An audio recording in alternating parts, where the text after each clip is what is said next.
Hello guys, in today's video, we're going to cover episode 2 of Solo Leveling Season 3. If you haven't watched the first episode of Season 3 yet, go check that out first. It's available in my channel's playlist, and I've also added the link in the description. Now this episode might feel a bit slow at the beginning, but I have one request: please watch till the end, because there's an epic fight scene you definitely wouldn't want to miss. So without wasting any more time, let's begin episode 2. The episode starts at the US Hunter Bureau office, where Miss Selner and Michael are seen apologizing to director David for failing to bring Jinwoo with them. David, however, isn't interested in apologies. He simply asks whether the task he assigned was completed or not. In case you've forgotten, David had sent them to persuade Jinwoo to become a US citizen by offering him a power upgrade through Miss Selner's unique ability. Selner can enhance a hunter's potential far beyond its limits, but in Jinwoo's case, it didn't work. Why? Because his power has no upper limit. This isn't shown in the anime, but in the original manhwa, there's a chilling moment where Miss Selner tries to peer into Jinwoo's potential and instead sees a terrifying vision, a vast army of shadows behind him, and a monstrous figure looking down on her as if she were an insect. That overwhelming presence made her tremble in fear, and since then,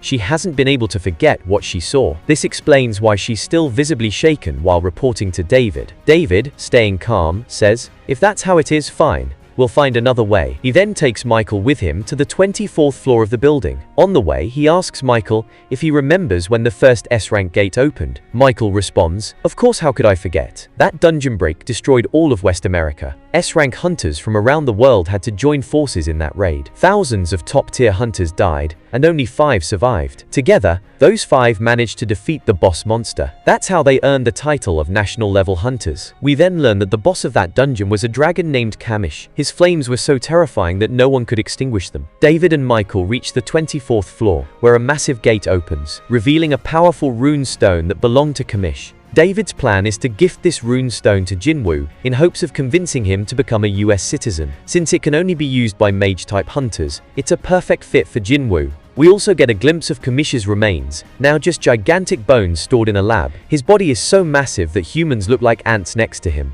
The scene then shifts to Jinwoo and his sister Gina, who are having a light-hearted sibling banter. Jinwoo tells her he's forming a guild and names it Solo Play. Gina teases him, "Seriously? That's the best name you could think of. Besides, your ability is to summon shadows. You're technically not fighting solo." Jinwoo laughs and admits, "Yeah, you've got a point." Gina teases Jinwoo saying, "But if not Solo Play, then what name are you even going to choose? Why don't you let me suggest one?" She then says, "How about Arjin Guild? R can mean I, and Jin means moving forward." Jinwoo thinks about it for a moment and says, "That's actually not a bad name." They both agree to go with that. The scene then shifts, and we see Cha Hae-in at her home, extremely flustered and embarrassed. She had confessed in the last episode that she was interested in Jinwoo, and now she's blushing hard, wondering, "What have I done? Is Jinwoo going to think I'm crazy?" She tries to calm herself, thinking, "He did save my life, so I guess I have the right to say how I feel." But then another thought crosses her mind. Technically, it was Min Byung who healed me and saved me. Suddenly, she recalls something strange. Back when she was nearly killed during the Jeju Island raid, she had heard a mysterious voice in her mind. It was Min Byung's voice, speaking to her telepathically, saying, "Please tell Jinwoo that he must be careful with his powers." After that, the voice vanished. This memory leaves her even more confused but also concerned. The scene transitions again, this time to the headquarters of the Night Guild. The guild master, Park Jong-soo, and his team are discussing a recently opened A-rank gate near their HQ. However, they haven't received clearance to enter it yet. Why? Because the Night Guild doesn't have a single S-rank hunter. Despite this, they're still considered one of Korea's top 5 guilds due to their large number of A-rank hunters. The authorities told them they can't raid the dungeon alone, they'll need to partner with another guild. But this puts Park and his team in a dilemma. If they ask for help, their reputation might take a hit. People might say, "Wow, the Night Guild can't even handle an A-rank gate on their own." As they're stressing over this, one of their healers, also an A-rank, suggests an idea. He says, "If we can't bring in an entire guild, why not just ask a single hunter for help?" Park is skeptical. How can one hunter help us clear an entire A-rank gate? But then it hits him. There is one hunter who could do it, Sung Jinwoo. They immediately decide to visit him at his office. Meanwhile, Jinwoo is shown talking to Jinho. He asks, "So what do you think about the name Arjin Guild?" Jinho responds, "Yeah, it's perfect. Honestly, anything's better than Solo Play." Jinho then asks, "Do you think Hunter Cha is going to join our guild?" Jinwoo replies, "No, she's not joining. I'm actually looking for someone else." Jinho looks surprised. "Wait, Who could possibly be better than Hunter Cha? Jinwoo explains, I need someone trustworthy. Someone who has a hunter license, but who has no interest in dungeon raids or guild work.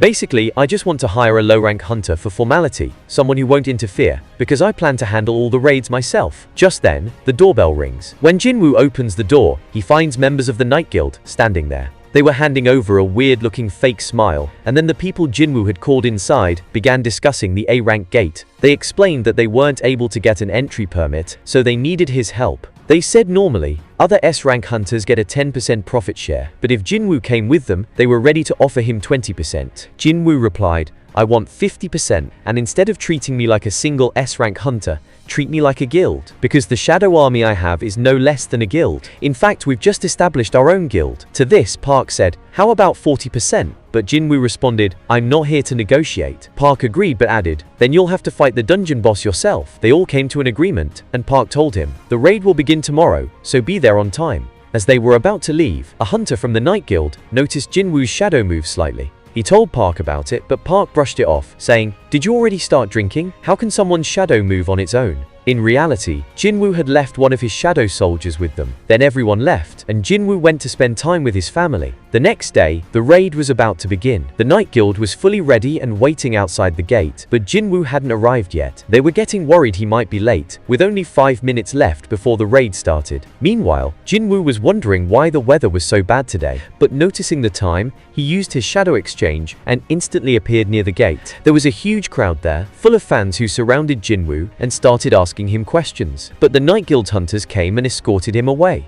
Then Park arrived and announced that he would be the raid leader for today. They all started entering the gate. Then the scene shifted to Jinwoo's sister's school. Some students were sent by a teacher to bring art supplies from the school's storeroom. When they entered, it was extremely dusty and messy, since the room had been closed for a long time. Suddenly, they spotted a dungeon gate inside.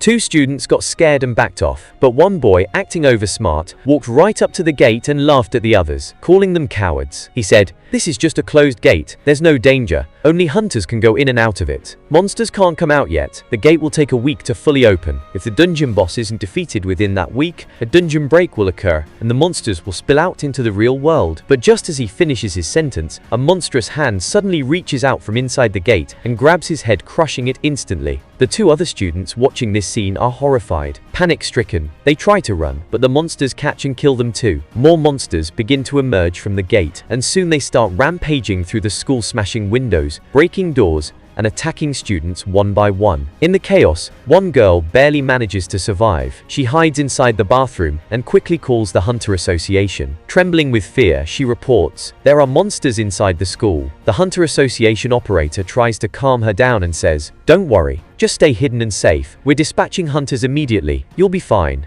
They then ask her, can you describe what the monsters look like? She replies, they look somewhat human, but really ugly, and their skin is green. Hearing this, the operator suddenly goes silent for a second, and then says in shock, what did you just say? Green skin? That means they're orcs. He quickly warns her, they can smell you, get out of there as fast as you can, but it's too late. The orcs have already found her, and she's killed off screen. Meanwhile, chaos spreads throughout the entire school. Students are fleeing in panic, but some are still trapped inside. Those left behind gather in classrooms, arming themselves with whatever they can find to defend themselves. But the monsters are systematically clearing each room, leaving behind nothing but bodies. Then we see Gina, Jinwoo's sister, and her best friend Song Yi, who also happens to be an E-rank hunter. They're hiding inside a classroom with a few other students. As the monsters begin breaking into their classroom too, a few brave students try to fight back, but are quickly killed. One of the monsters then stops and points towards Song Yi, sensing something. The others begin talking among themselves. She's the one with magic. They decide to kill her first. Song Yi steps forward, ready to fight, but Gina tries to stop her.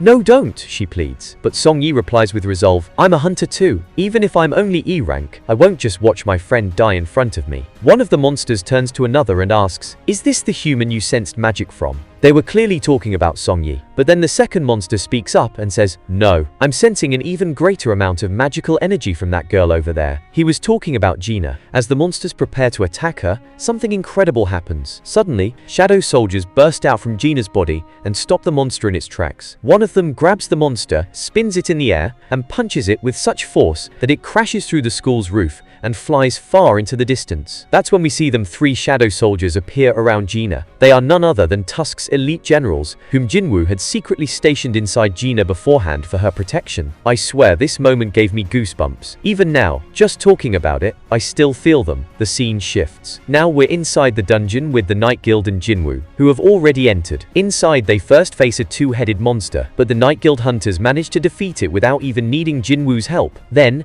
a new wave of monsters appears. This time, they look like zombies. Park Jong-soo, the guildmaster, quickly realizes that this dungeon is going to be more difficult than they initially thought. As they observe the zombie-like monsters, they notice something strange. The monsters aren't moving, they're just standing still. This isn't normal. Undead monsters usually attack as soon as they spot someone, but these ones, they're just frozen in place. Meanwhile, Jinwoo is feeling slightly disappointed. Where are all the high-ranking monsters? Maybe I overestimated this dungeon, he thinks. But then suddenly, he senses something. The shadow soldiers he had placed inside Gina are in battle. Jinwoo instantly understands. Gina is in danger. His expression changes. He becomes serious and immediately turns to Park and says, "I need to leave right now. Something urgent came up. You handle things here." Park looks at him in disbelief and says, "What are you saying? There are so many high-level monsters here. This could be dangerous for our team. We might even die. And what about the agreement between us?" Jinwoo replies calmly, "Alright, I'll do something. I'll leave someone behind, someone you can trust just as much as you trust me.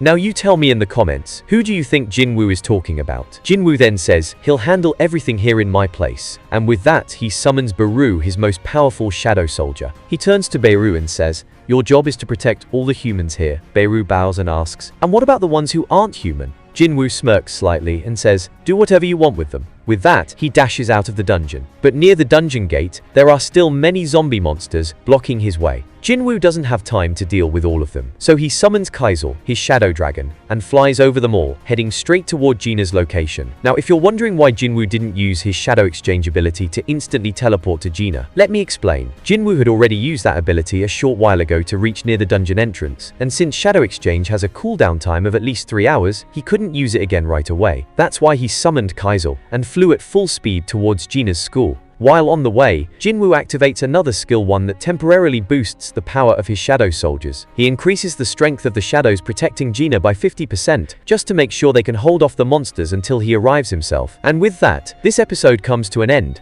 Alright then, that's it for today. If you enjoyed the video, drop a like. If you want more content like this, subscribe to the channel. And don't forget to comment and share your feedback. I read every comment and it really helps. Also, if possible, share the video with others too. See you in the next episode. Bye.